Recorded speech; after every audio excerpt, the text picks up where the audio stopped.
All India driver कल्याण संघ ने आज आपका स्वागत भी किया है और 29 मांगों को लेकर ये दिल्ली जंतर मंतर पे काफ़ी लंबे समय से प्रोटेस्ट करते आ रहे हैं। आखिर वर्तमान में जो सरकार है वो मजदूरों के हित की बात करती है, रोजगार देने की बात करती है। आप भी कहीं ना कहीं मजदूरों से जुड़े हुए हैं, आपकी संस्था भी काम करती है, लेकिन मजदूरों के साथ शोषण लगातार किया जा रहा है, रोजगार नहीं दिया जा रहा, वादे सारे झूठे नजर आ रहे हैं।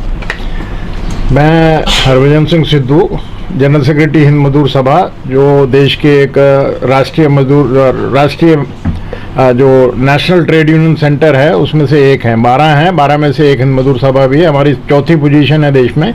हमारा 1 करोड़ से ज़्यादा मेंबर है। तमाम हिंदुस्तान की रेलवे में हमारी यूनियन है, वो सीक्रेट बैलेट से चुनी जाती हैं। जितने हवाई जहाज चलाने वाले हैं, समुद्री जहाज चलाने वाले हैं, गोदी कर्मचारी हैं, और BHEL में हैं, कोल माइंस में हैं, और रोडवेज में जितने भी रिकॉग्नाइज महाराष्ट्र में हमारी सिंगल यूनियन है। मुझे बड़ी खुशी की बात है कि आप हिंदुस्तान के जो ड्राइवर हैं, जो देश के एसेंशियल सर्विसेज में आते हैं, जो एक देश की ज़रूरतमंद चीज़ों को एक जगह से दूसरी जगह पर पहुंचाते हैं, पैसेंजरों को भी एक जगह से दूसरी जगह ले जाते हैं। और आपने जो अपना ऑर्गेनाइजेशन बनाया है ड्राइवर कल्याण भारत जी जी, ऑल ट्रैवल कल्याण संघ भारत, ऑल ट्रैवल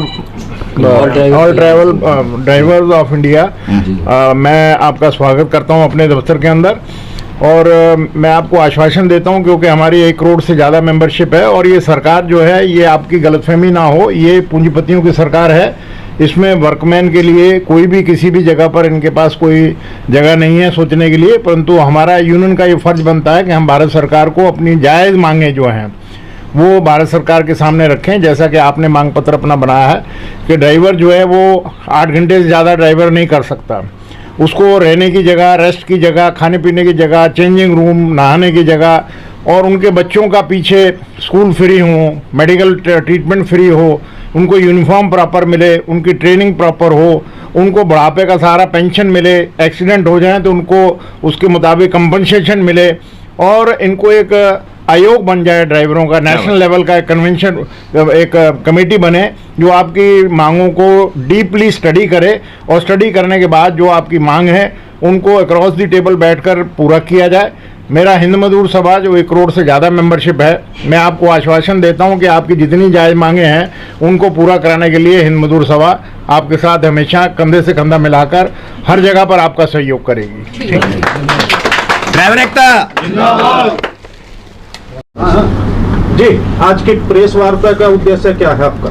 आज का प्रेस वार्ता का उद्देश्य है कि भारत सरकार को और श्रीमान प्रधानमंत्री जी को चेतावनी या याद करवाना, उनको रिमाइंडर करवाना, क्योंकि 3 बार हम मांग पत्र को, जो भारतीय 22 करोड़ चालकों का जो डिमांड लेटर है, हम 3 बार भारत सरकार एवं राज्य सरकार को सौंप चुके हैं। अभी हमने पूरे भारत के जितने भी स्टेट का CM है उनको भी दिया है, और जितने भी चंडीगढ़ जैसे है ना, वो अलग केंद्र शासित राज्य, उनको भी भेजा है।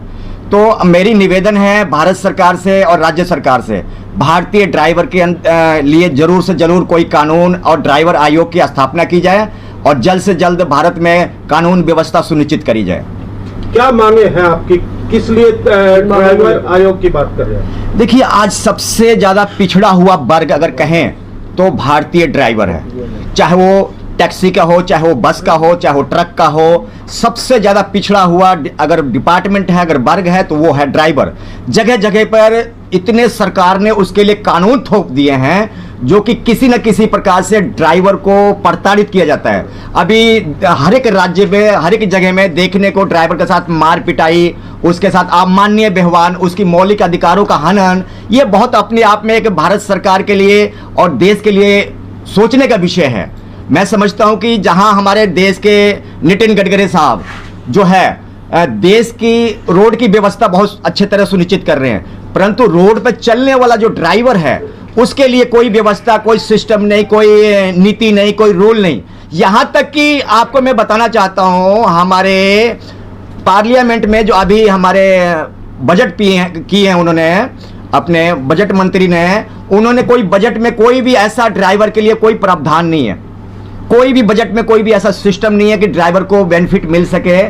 हमारे सीतारमन जी जो उन्होंने बजट के कोई नहीं किया उन्होंने, किन ड्राइवरों की देखिए, मेरा जो मांग है छोटी मोटी नहीं है। भारत में ड्राइवर के लिए एक कानून व्यवस्था सुनिश्चित करी जाए। ड्राइवर को लूटने के लिए इतने 365 कानून बनाए गए हैं। आप देखते हो, एक महिला आज अपनी बचाव पक्ष के अपने कानून का इस्तेमाल कर सकती है। क्या एक भारतीय ड्राइवर अपनी बचाव पक्ष में ऐसा कोई कानून है जो कि वो अपनी इस्तेमाल कर सकते? 300 पे आप गाड़ी लेकर रोड पर निकल जाइए, डीटीओ आरटीओ इतने कानून है कि वो आपका जुत्ती नहीं है, ये नहीं है, लाइट नहीं है, बल्ब फ्यूज है, ये टेप नहीं लगी है, वो नहीं लगी, इतने चालान के प्रावधान कर रखे। यानी कि जो आदमी अपने घरवाली के गहने बेच के अपनी गाड़ी बनाया, जिन्होंने अपनी जमीन बेच के अपनी गाड़ी बनाया, जिन्होंने कर्जा लेके गाड़ी बनाया, उनके घरों में 20,000, 10,000, 50,000, 1 लाख का चालान आ रहा, कहां से भरेगा वो गरीब आदमी? वो तो मर गया। वो अपने बीवी बच्चों को तो क्या पढ़ाएगा, कैसे पढ़ाएगा वो अपने बच्चों को? ये सोचने के विषय है। भारत सरकार को इस पर जल्द से जल्द कोई ना कोई ठोस कानून होना चाहिए, नियम होना चाहिए, भारत में जल्द से जल्द सिस्टम लागू होना चाहिए। ठीक है। ड्राइवर कल्याण संघ आज दिल्ली में आया हुआ है, क्या कहेगा, क्या आप लोगों की मांग है? जी, पहले तो मैं नमस्कार करता हूं। मैं प्रकाश कुमार सिंह, ऑल ड्राइवर कल्याण संघ तेलंगाना प्रदेश अध्यक्ष हूं मैं। और आज 6 मार्च को जो जंतर मंतर पे धरना प्रदर्शन किया गया है, इसका मुख्य उद्देश्य ये था कि भारत में अभी तक टैक्सी, ऑटो, ट्रक, बस, ये लोग अलग अलग अपनी मांगों को लेकर लड़ाई कर रहे थे। लेकिन भारत में पहली बार भारत के सभी राज्यों के संगठन आए हैं और सभी शामिल होकर हम लोग एक दिशा की तरफ, एक मांगों को लेकर भारत की सरकार से मांग कर रहे हैं। और मांग करने के पीछे उद्देश्य भी है कि 27-28 जून को राष्ट्रीय मानव अधिकार आयोग ने 28 राज्य और 8 केंद्र शासित प्रदेश और केंद्र सरकार को पत्रों के माध्यम से बताया कि भारत में ड्राइवर की दुर्दशा बहुत ही खराब है। चाहे वो सड़क पे हो, हर कदम कदम पे शोषण के शिकार होते हैं। लेकिन इसके बावजूद भी सरकार इन बातों को नहीं मान रही। जहाँ जहाँ बीजेपी की सरकार है, एक तरफ कहते हैं कि भ्रष्टाचार बंद करने की बात हम करते हैं, और दूसरी तरफ मैं देख रहा हूँ कि उनकी सरकार होने के बावजूद भी अवैध वसूली जारी है, जो अवैध वसूली करोड़ों में है। तो ऐसा क्यों? ड्राइवर सड़कों पे काम करते हैं, भारत की सरकार ने सड़कों का निर्माण किया है, बहुत ही बेहतर मेरा भारत बन रहा है। लेकिन सड़कों पे चलने वाले जो ड्राइवर हैं, रियल में तो वही हीरो होते हैं। उनके लिए सड़कों के किनारे शौचालय की सुविधा तक नहीं दी गई।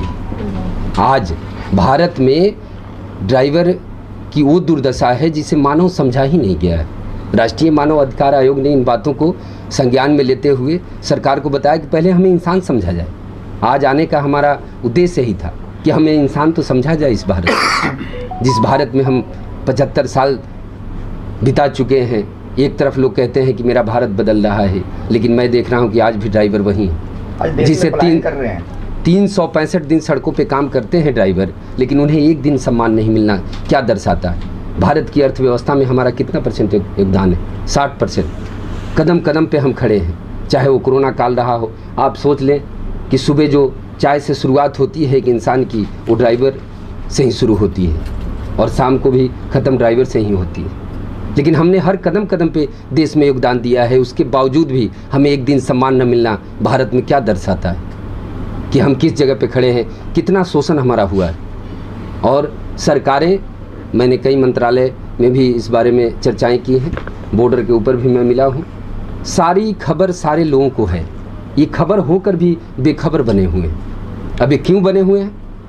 अगर 2023 में सरकार इस पर विचार नहीं करती है तो 2024 में भारत की आधी आबादी कहीं ना कहीं मोटर सेक्टर से जुड़ी हुई है, क्योंकि आप सब कहीं ना कहीं कार रखते हैं, ड्राइविंग से हैं। भले आप प्राइवेट अपने ड्राइविंग से कनेक्ट हैं, लेकिन कमर्शियल जो पेशेवर ड्राइविंग का काम करते हैं, उन सारे लोग के लिए हम खड़े हैं। और भारत में 60% की आबादी, मेरा मानना है कि ट्रांसपोर्ट सेक्टर से कनेक्ट हो, वो किसी न किसी रूप में, क्योंकि बिना ट्रांसपोर्ट का मेरा भारत कैसा होगा? जिस प्रकार शरीर के अंदर नसों में जो खून चलता है तो आप जीवित रहते हैं, ठीक उसी प्रकार भारत की सड़कों पे उस लहू की तरह ये ड्राइवर चलता है तो मेरा भारत जीवित रहता है। और इतने रोल अहम होने के बावजूद भी उन्हें एक दिन सम्मान नहीं मिलना, ये बड़ा ही शर्मनाक है। कि ये सम्मान की लड़ाई है तो सम्मान की ही लड़ाई है। आज तक जो भी लड़ा गया है, आप देखते हैं, ये भारत मेरा वो है जो सत्य की लड़ाई में बरसों बीत जाते हैं। जिस राम का जन्म जहाँ हुआ था उसको बताने में कई वर्ष बीत गए, ये सब आप जानते हैं। तो यहाँ ये- सत्य को लड़ने में वक्त लगता है। ये सम्मान की लड़ाई कहाँ तक चलेगी? ये जब तक सम्मान नहीं मिलेगा तब तक चलेगी। देखिए, आज एक मैं छोटा सा मैं विचार दूंगा। आज भारत सरकार के और राज्य सरकार के ऐसी पॉलिसी है, इतनी मैं घटिया क्वालिटी की पॉलिसी है कि लोग अपने देश छोड़कर विदेश में पलायन कर रहे हैं। क्यों? अपने देश में नौकरी मिले, सही मजदूरी मिले, सही उसको तनख्वाह मिले। क्या जरूरत है हमें अमेरिका, कनाडा, विदेश में जाने की? क्या जरूरत है अपने छोटे छोटे बच्चों को घर छोड़ के जाने की? ये एक सोचने का विषय है आज भारत सरकार के लिए, भारत के राजा के लिए एक सोचने का विषय है कि आज हमारा भारत के नागरिक अपने चंद पैसों के लालच के लिए विदेश में पलायन कर रहा है, अपने माँ बाप, बूढ़े बूढ़े माँ बाप को छोड़ के। क्यों? क्योंकि उसको पेट नहीं भरता। भारत सरकार ऐसी कोई पॉलिसी नहीं लेके आई जो कि भारतीय ड्राइवर अपनी जीविका, अपने बीवी बच्चों का, अपने बूढ़े माता पिता का अपने पेट भर पाए। आज वो किसी तरीके से इधर उधर दाएं बाएं से लोन लेके कभी अमेरिका कभी उधर भागता है। क्यों भागता है? अपने अगर देश में पॉलिसी अगर सही हो तो हमें बाहर जाने की क्या हो सकता है? एक सोचने का विषय है सर। Thank you. धन्यवाद आप सभी का।